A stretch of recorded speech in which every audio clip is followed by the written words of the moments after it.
Personal finance opinions YouTube channel में एक और वीडियो में आपको खुशामदीद। आज की ये वीडियो मुख्तलिफ सेक्टर्स में जो कंपनीज़ का एक कंपैरेटिव एनालिसिस है उसके सिलसिले में oil and gas marketing sector की कंपनीज़ पे मुश्तमिल है। और इस वीडियो में हम बात करेंगे मुख्तलिफ कंपनीज़ की इस सेक्टर के अंदर से और देखेंगे कि कंपैरेटिवली वो कैसी हैं in terms of different parameters. इससे पहले oil and gas exploration sector और टेक्नोलॉजी सेक्टर की कंपनीज़ को ऑलरेडी मैं डिस्कस कर चुका हूँ। वो वीडियोस भी अगर आप देखना चाहें तो इस चैनल पे देख सकते हैं। जब मैंने oil and gas exploration sector की वीडियो बनाई तो बहुत सारे हमारे सब्सक्राइबर ने रिक्वेस्ट की थी कि next oil and gas marketing sector को कवर किया जाए। Oil and gas marketing sector में पाकिस्तान स्टॉक मार्केट में बहुत सारी कंपनीज़ हैं, लेकिन इस वीडियो के अंदर मैं सिर्फ चंद उन चीदा कंपनीज़ को कवर करूँगा जो कि हाईएस्ट कैपिटल रखती हैं और साथ साथ डिविडेंड भी पे करती हैं। वीडियो में आगे बढ़ने से पहले आपसे रिक्वेस्ट है कि अगर आपने अभी तक इस चैनल को सब्सक्राइब नहीं किया तो चैनल को सब्सक्राइब करना और बेल आइकन को प्रेस करना मत भूलिएगा, क्योंकि इस तरह की वीडियोस काफ़ी रिसर्च के साथ और मेहनत के साथ तैयार की जाती हैं और आपकी तरफ से जब चैनल के ऊपर सब्सक्रिप्शन आती है, फीडबैक आता है तो उससे एप्रिसिएशन होती है। सबसे पहले जिस पैरामीटर के ऊपर हम कंपनीज़ को कंपेयर करेंगे वो है मार्केट कैपिटल। और इस सेक्टर की जो कंपनीज इस वीडियो में मैं कवर कर रहा हूँ वो हैं पीएसओ, अटक petroleum, shell, Soin northern gas pipeline limited एसएनजीपी और एचटीएल hi tech lubricants.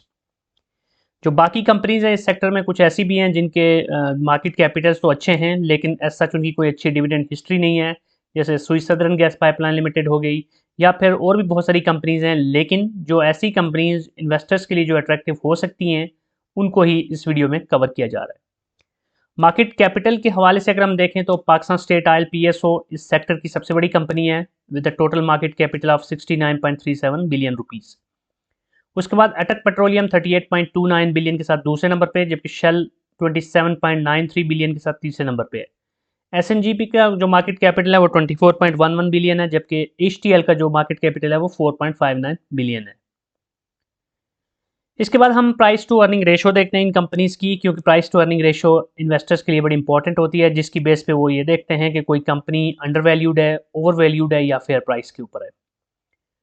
Price to earning ratio अगर हम इन कंपनीज़ के देखें तो इस वक्त जो सबसे ज़्यादा फेवरेबल कंपनी है इस सेक्टर के अंदर in terms of this parameter वो है पीएसओ, जिसकी प्राइस टू अर्निंग रेशो 0.92 है, जबकि अटक पेट्रोलियम की 1.56, एसएनजीपी की 2.1 है।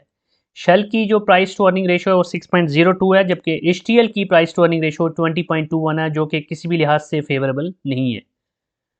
तो यहाँ इस पैरामीटर की बेस पे अगर हम देखें तो जो पीएसओ और अटक पेट्रोलियम है दोनों ही आपके लिए फेवरेबल हैं। उसके बाद हम डिविडेंड यील्ड देखते हैं कि इन कंपनीज़ की जो ट्रेलिंग 12 मंथ है या पिछला एक साल है उसमें जो इन्होंने डिविडेंड दिया है उसकी बेस पे और जो करंट प्राइस है इनकी उसकी बेस पे इनकी डिविडेंड यील्ड कितनी बनती है। तो डिविडेंड की यील्ड के हवाले से बात करें तो सवाए शेल के बाकी सारी कंपनीज़ ने रिसेंट पास्ट के अंदर डिविडेंड दिया है, इसलिए उनकी डिविडेंड यील्ड पॉजिटिव में है। पीएसओ की अगर हम देखें तो वो 6.16 है, जबकि अटक पेट्रोलियम इन सबसे आगे 16.14% की डिविडेंड यील्ड के साथ। एसएनजीपी की डिविडेंड यील्ड 15.73 है, जबकि एचटीएल की 9.63 है। शेल की जो डिविडेंड यील्ड है वो 0% है। तो पाकिस्तान के अंदर जो इस वक्त अगर हम इंटरेस्ट रेट को देखें बैंक्स की तरफ से सेविंग अकाउंट्स पे, तो उसके साथ हमेशा कंपैरिजन करके हम देखते हैं कि उससे ज़्यादा डिविडेंड यील्ड मिल रहा है या नहीं मिल रहा। तो उस लिहाज से देखें तो अटक पेट्रोलियम और एसएनजीपी दोनों की जो डिविडेंड यील्ड है वो ज़्यादा फेवरेबल है, क्योंकि ये अबव दैट परसेंटेज है। इस वक्त अगर मुल्क के अंदर इंटरेस्ट रेट 12% 13% हो तो अगर आपको किसी कंपनी में डिविडेंड यील्ड 15% से ज़्यादा मिल रही है तो वो ज़्यादा फेवरेबल कहलाएगी। कीपिंग इन माइंड के इस तरह की जो कंपनीज़ होती हैं उसमें जब आप इन्वेस्टमेंट करते हैं तो ना सिर्फ ये कि आपको डिविडेंड मिल रहा होता है बल्कि आप पोटेंशियली कैपिटल गेन भी हासिल कर सकते हैं। इसके बाद हम डेट टू इक्विटी रेशो को अगर देख के इन कंपनीज़ को कंपेयर करें तो यहाँ पर जो सबसे ज़्यादा अलार्मिंग नंबर हमें नज़र आ रहा है वो एसएनजीपी का है 2937.31%, यानी कि इस कंपनी की जो डेट्स हैं वो बहुत ज़्यादा हैं कंपेयर टू द इक्विटी। सो अपनी फाइनेंसिंग के लिए इक्विटी से बहुत ज़्यादा डेट्स के ऊपर ये रिलाई कर रही है। इससे हट के अगर बाकी कंपनीज़ को देखें तो उनके तकरीबन सारी ही कंपनीज़ की जो डेट टू इक्विटी रेशो है वो एक कम अज़ कम एक्सेप्टेबल रेंज में ही कहलाएगी। PSO की 258.50%, अटक पेट्रोलियम की 124.24%, शेल की 388% और HTL की 104। तो शेल की भी और PSO की भी बाकी के मुकाबले में देखें तो थोड़ी ज़्यादा ही है डेट टू इक्विटी रेशो, लेकिन ये फिर भी एक एक्सेप्टेबल नंबर के अंदर है, एक्सेप्टेबल रेंज के अंदर है कंपेयर टू SNGP। तो अटक पेट्रोलियम इनमें सबसे ज़्यादा आपको फेवरेबल नज़र आएगी अब तक जो हमने पैरामीटर्स देखे हैं।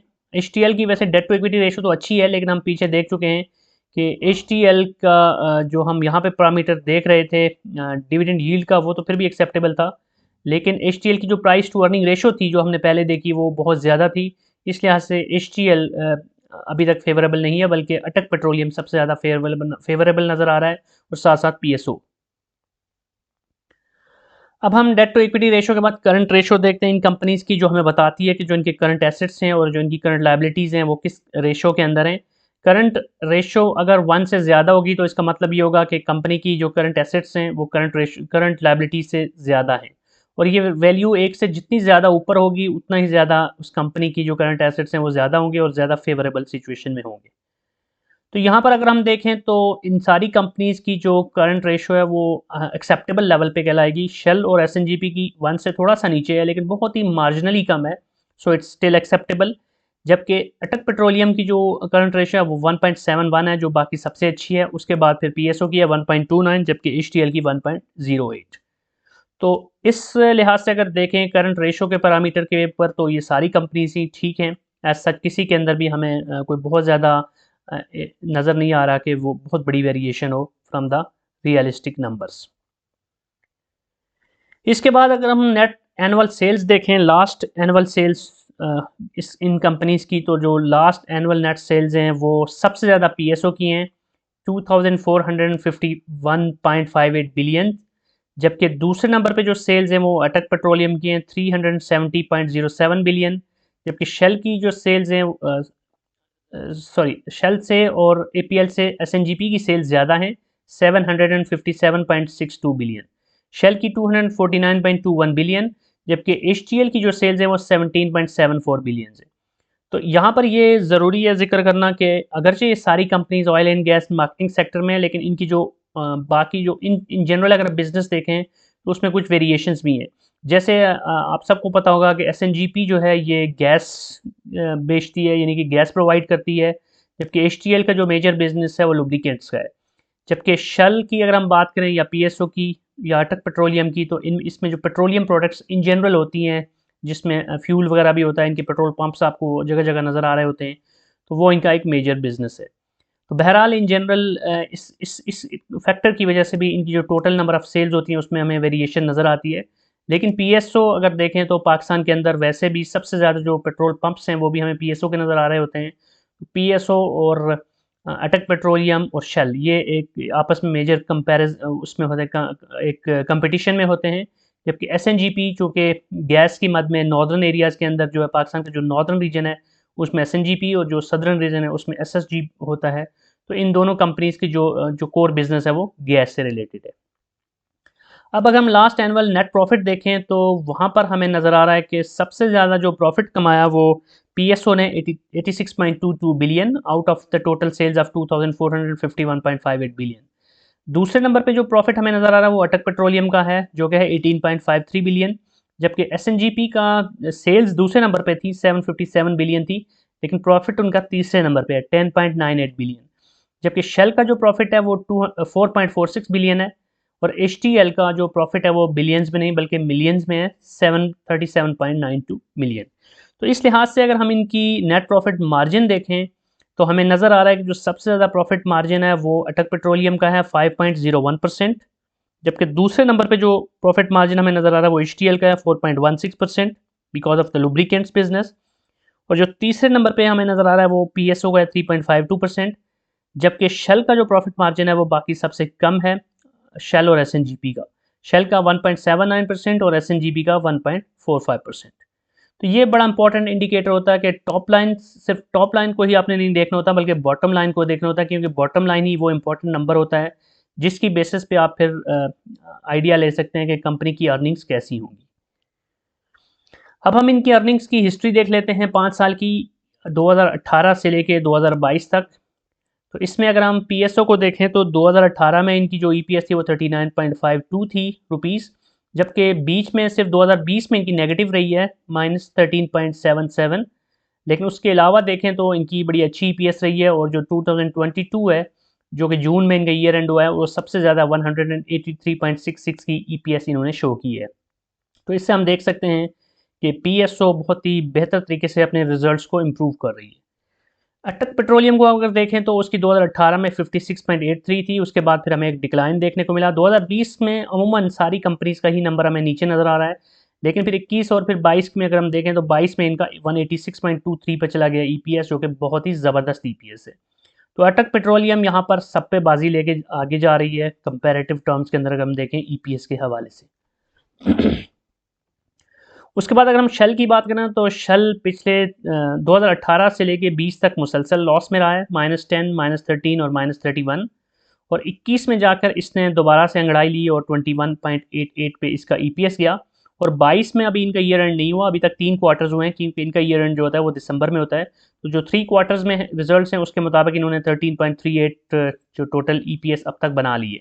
तो वी कैन एक्सपेक्ट कि इस साल इनकी ईपीएस बेहतर ही रहेगी, लेकिन जो पिछले साल 21.88 थी कंपेरेट अभी तक जो नज़र आ रहा है उसमें ये लग रहा है कि पिछले साल के मुकाबले में इनकी ईपीएस कम ही होगी इस साल।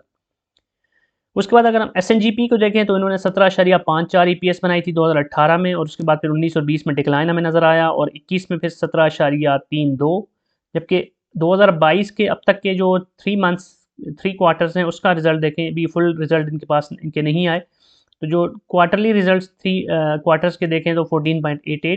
वी कैन एक्सपेक्ट कि इस साल भी इनकी ईपीएस जो है ना पिछले साल के लगभग बराबर या उससे मे बी कि थोड़ा सा ज़्यादा हमें देखने को मिले।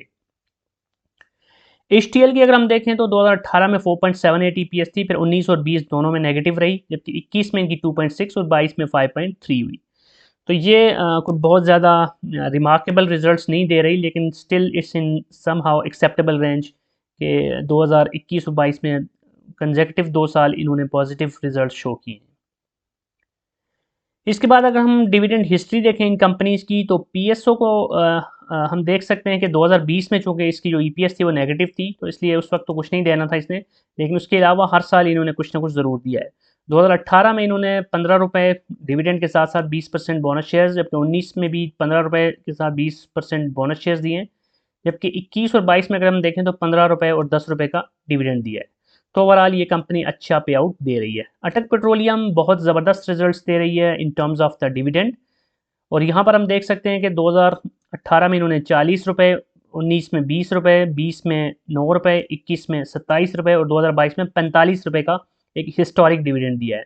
जबकि इन्होंने बोनस शेयर्स भी दिए हैं 2022 में 25% और 2018 में 20%। सो बहुत ही ज़बरदस्त रिजल्ट्स हैं अटक पेट्रोलियम के in terms of the pay outs. इसके बाद शेल को अगर हम देखें तो 2017 में इन्होंने 7 रुपये दिए थे, उसके बाद 18, 19, 20 में ये अपने पाँव पे सीधे खड़े नहीं हो सकते थे, इसलिए इनके लिए पॉसिबल नहीं था कि ये कुछ आपको दे सकें। अलबत्ता 2022 में अगर देखें तो अब तक जो इनका रिज़ल्ट है, अभी पूरे साल के रिज़ल्ट्स नहीं है, लेकिन फिर भी इन्होंने 3 रुपये दे दिए हैं। एसएनजीपी की अगर हम बात करें तो इन्होंने 7 रुपये 5 पैसे दिए थे 2018 में, 19 में इन्होंने 3.5 रुपये, फिर 20 में इन्होंने 4 रुपये, 21 में 7 रुपये दिए, 22 में इन्होंने ऐसा कुछ नहीं दिया अभी तक। और इनका ये बताना ज़रूरी है कि अक्सर इनके रिज़ल्ट्स बहुत देर से आ रहे होते हैं, और ये एक्सटेंशन पे एक्सटेंशन ले रहे होते हैं from PSX to conduct their board meetings. तो इसलिए इनका ये भी पॉसिबल होता है कि पुराने रिज़ल्ट्स की बेसिस पे आपको डिविडेंड दे रहे हों। सो यू कैन एक्सपेक्ट कि जिस कंपनी के जिस तरह के रिज़ल्ट्स हैं इस साल, तो ये भी अच्छा डिविडेंड दे सकती है इन अपकमिंग अनाउंसमेंट्स।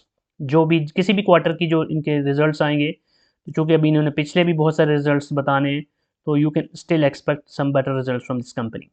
एचटीएल की अगर हम बात करें तो इन्होंने 18 में 3.5 रुपये, 19 में 25 पैसे, फिर 20 में 90 पैसे, 21 में 4 रुपये और 2022 में 3 रुपये 80 पैसे डिविडेंड दिया। इन्होंने ऐसा कोई बोनस शेयर्स नहीं दिए।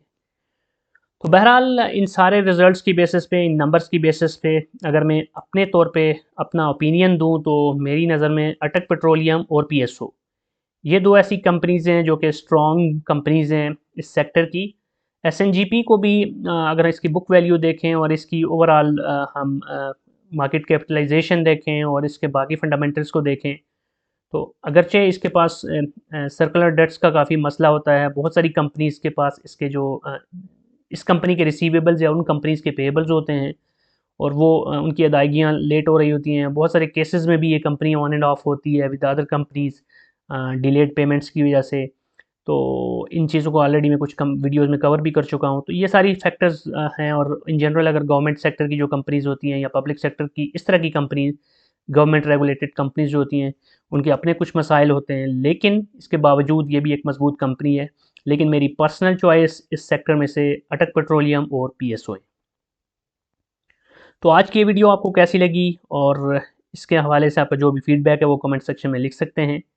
और अगर आपको ये वीडियो पसंद आई है तो चैनल को सब्सक्राइब करना, बेल आइकन को प्रेस करना, वीडियो को लाइक करना मत भूलिएगा। Thank you very much.